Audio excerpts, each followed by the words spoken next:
मंडला जिले के घुघरी क्षेत्र में हुई घटना ने राजनीतिक गर्मी पैदा कर दी है। इस घटना में घुघरी एसडीएम आकिब खान और कांग्रेस विधायक नारायण सिंह पटा के परिवार के बीच विवाद हुआ था। इस मामले को लेकर कांग्रेस अध्यक्ष जीतू पटवारी ने मंडला में सैकड़ों कार्यकर्ताओं के साथ बैठक की और मंडला विधायक निवास से एक रैली निकाली। यह रैली कलेक्ट्रेट पहुंची, जहां मंडला कलेक्टर सुमेश मिश्रा और जिले के अन्य वरिष्ठ अधिकारियों के साथ गोलमेज बैठक हुई। इस बैठक में जीतू पटवारी ने इस मामले को गंभीरता से लेने और उचित कार्रवाई करने की मांग की। उन्होंने यह सुनिश्चित करने का आग्रह किया कि भविष्य में किसी के साथ अधिकारियों द्वारा ऐसी घटना न हो। इस घटना ने स्थानीय स्तर पर राजनीतिक तनाव बढ़ा दिया है और अब यह मामला राजनीतिक बहस का विषय बन गया। मध्य प्रदेश में जो लगातार मोहन सरकार का चाल चरित्र और चेहरा बन गया है कि जिसमें संविधान की अवहेलना होती है, उसका अपमान होता है और आदिवासी होना, दलित होना, आरक्षित वर्ग का होना यहाँ एक तरह से गुनाह हो गया है।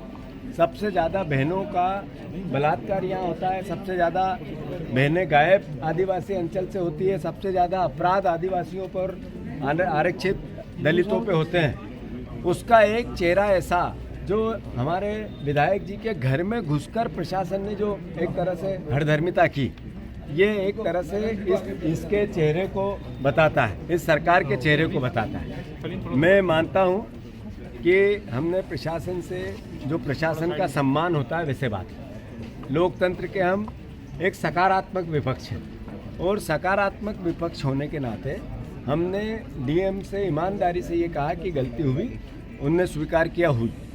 मैंने कहा इसके आपका जो रूल्स ऑफ रेगुलेशन क्या कहते हैं या सर्विस बुक क्या कहती है, उसके हिसाब से आप नियम सम्मत कार्रवाई करेंगे। उन्होंने कहा करेंगे।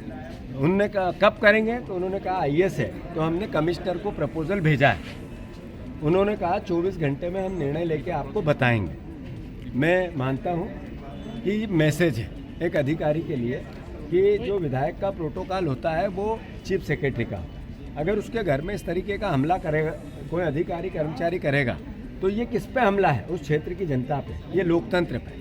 अभी पत्रकार ईमानदारी से चौथा स्तंभ काम नहीं कर पा रहा है, डरता है, प्रशासन से डरता है, कई नेताओं से डरता है, कोई माफियाओं से डरता है। क्यों ऐसी परिस्थिति निर्मित क्यों हो रही है? आखिर लोकतंत्र को ताकत देने वाला कोई व्यक्ति है तो है कौन? ये माइक है, ये आपकी कलम है, ये आपकी निष्पक्षता है, आपके सोचने का तरीका है। और मैं मानता हूँ, मैं बहुत अपने आप को भाग्यशाली समझता हूँ कि मध्य प्रदेश के जर्नलिज्म ईमानदारी से बहुत दबाव के बाद भी अपना काम पूरा करती है और विपक्ष को ताकत देती है। आशा करता हूँ जैसा मैंने कहा, अगर इनने 24 घंटे में जो निर्णय कहा वो नहीं लिया तो फिर हम यहाँ फिर से बड़ा आंदोलन की भूमिका बनाएंगे।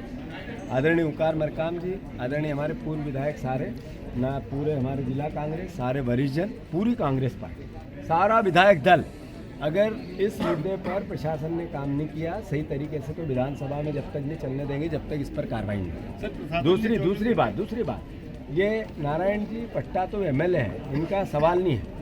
कांग्रेस का एक भी कार्यकर्ता या जनता के साथ भी अन्याय होगा तो कांग्रेस ऐसी ही खड़ी रहेगी। तो मैं फिर से बहुत विनम्रता से, बहुत संयम से मैंने प्रशासन से हमने बात की और आशा है वो अपना काम करें।